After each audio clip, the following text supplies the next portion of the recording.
Kelanchal times, हर खबर पर हमारी नजर।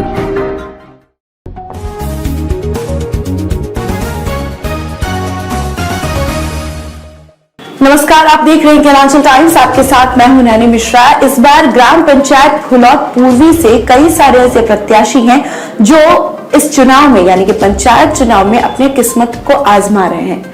हमारी टीम भी ग्राम पंचायत खुलौत पूर्वी पहुंची हुई थी। कई प्रत्याशियों से बातचीत करने के बाद हमारी टीम ने बात की राज सिंह यादव उर्फ टिंकू जी से, जो कि भावी मुखिया प्रत्याशी हैं। क्या कुछ उनसे बातचीत हुई है, आइए देखिए इस रिपोर्ट में। नमस्कार, आप देख रहे हैं केलांचल टाइम्स। मैं हूं ओंकार झा। बिहार में गांव की सरकार चुनने का वक्त हो गया है।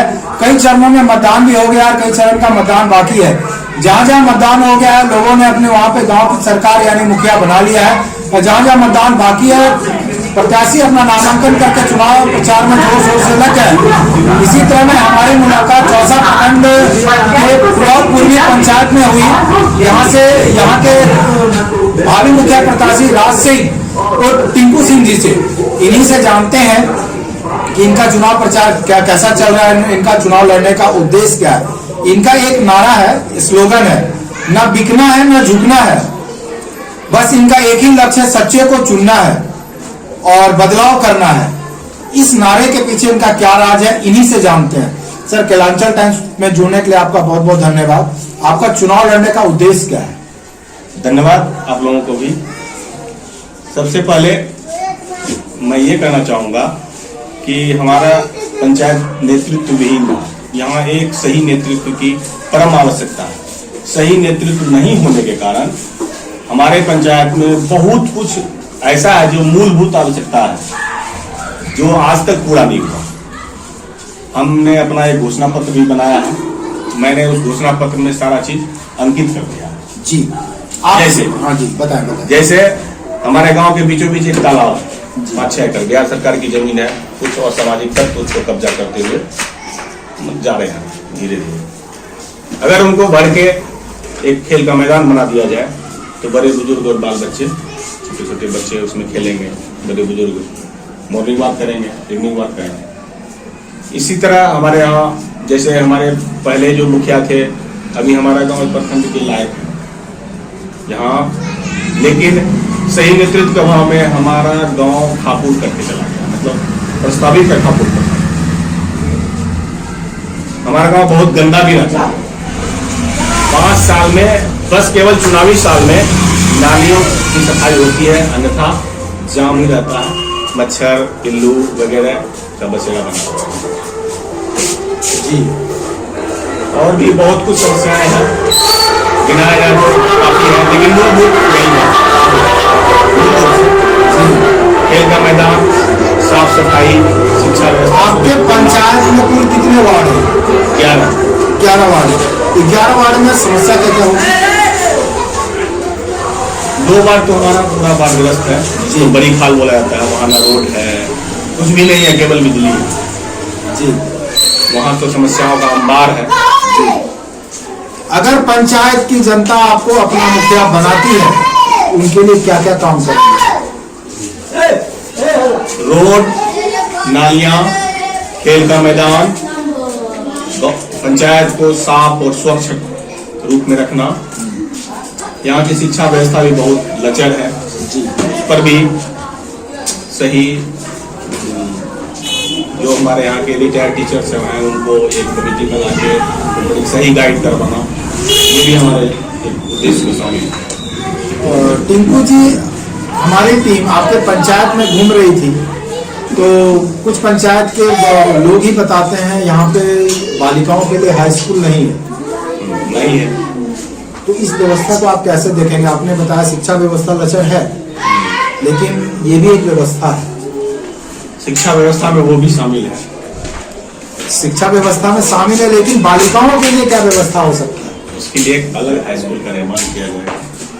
अलग हाई स्कूल का निर्माण किया जाएगा, जहाँ जो कि यहाँ की बालिकाएं वहाँ पे पढ़ने के लिए जा सके। ये पंचायत कॉलेज का भी मतलब ये रखता है जी लक्ष्य, आगे चल के कॉलेज का भी स्थापना होना चाहिए, क्योंकि बहुत बड़ी आबादी है। आपने बताया कि आप शिक्षा पे काम करेंगे, खेल के बारे में आपने बता दिया। उप स्वास्थ्य केंद्र आपके पंचायत में है? क्या वहाँ पे डॉक्टरों की सुविधा, नर्स की सुविधा भली भांति है?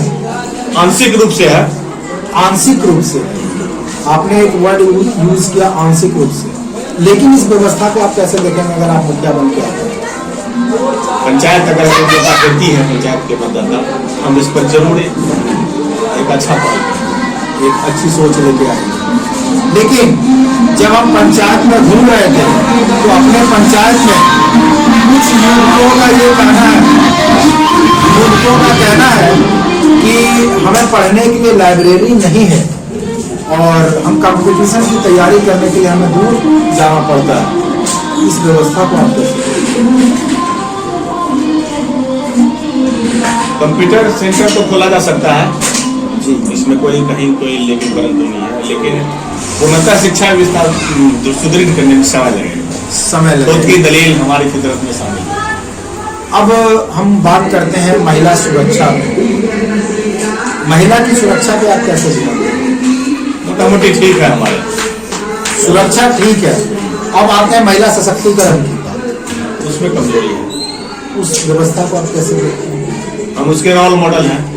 हमको फर्स्ट बेटी ही है, हमारी बेटी 86% नंबर से मैट्रिक की है और यूपीएससी का सोच रखती है। तो जब हम खुद अपने यहाँ ऐसा क्रिएट किए हुए हैं पारिवारिक माहौल, तो समाज को भी एक तरह का दिशा देंगे कि आप लोग भी आ गया। लेकिन जब हम पंचायत में घूम रहे थे, कुछ वृद्धजनों से हमारी बात हो रही थी कि हमारी उम्र 60 वर्ष की हो गई है, लेकिन हमें सरकार की तरफ से जो योजना मिलता है, लाभ मिलता है, वो लाभ नहीं मिल पा। इस व्यवस्था को आप कैसे देखते हैं? यहाँ बिचौलिया हावी है इस पंचायत में जी, उसको ठीक करना होगा। कैसे ठीक है? उसका एक पर्याप्त सबूत लेकर पुलिस के माध्यम से ठीक कराना होगा। ऐसे तो बिचौलिया प्रशासनिक माध्यम से, प्रशासनिक ऐसे तो सुधार नहीं होगा। ऐसे सुधार नहीं है। आपने बताया आप एक युवा प्रत्याशी हैं, आपने बताया कि आप शिक्षा पे ध्यान देंगे, खेलकूद की जगत पे ध्यान देंगे, महिला सशक्तिकरण, महिला सुरक्षा पे भी ध्यान देंगे, लेकिन यहाँ के युवा बेरोजगार भी हैं। निश्चित रूप से। और आपके जो आपने लेटर या पंपलेट जो छपवाया उसमें बेरोजगारी के बारे में कुछ आपने बताया भी है, उसको बताया अपने पंचायत की जनता? वो हमारे घोषणा पत्र में शामिल है। बेरोजगारी पर हम इसलिए फोकस कर सकते हैं कि हम डेयरी सेक्टर से जुड़े हुए हैं। हम सुधा में दूध देते हैं। संयोग से हमारा व्यक्तिगत रिश्ता रहा है इस विभाग में, और इधर मुख्यमंत्री जी भी स्वरोजगार पर काफी ज्यादा फोकस किया। यानी जो हमारे यहाँ रिसोर्स, नेचुरल रिसोर्स फ्री में अवेलेबल है, उसका मछली पालन हमारे यहाँ मछली पालन बहुत ज्यादा काम किया जा सकता है, बहुत ज्यादा रोजगार क्रिएट किया जा सकता है। मुर्गी पालन, मछली पालन, पशुपालन, इसका सब्सिडी भी बहुत ज्यादा है।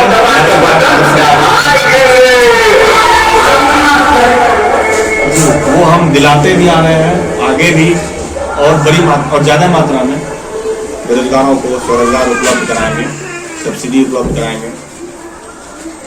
आप बहुत अच्छी सोच लेके चले हैं और अच्छा पहल लेके चले हैं अपने युवा भाइयों के लिए, जो जिसको स्वरोजगार से जोड़ने का भी व्यवस्था आप कर रहे हैं।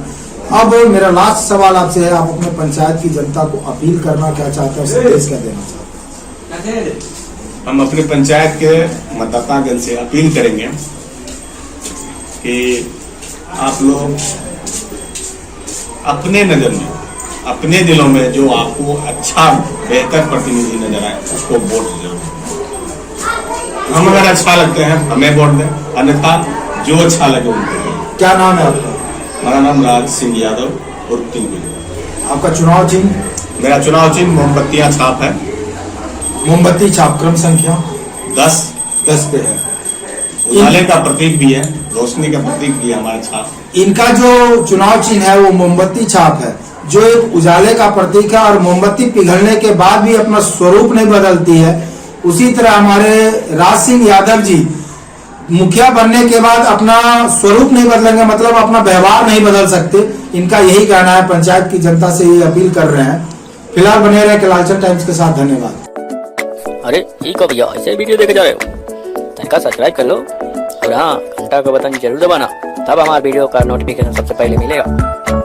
यहाँ वहाँ का देखा तो हम तो क्या ही कहते हैं, जल्दी दबाओ।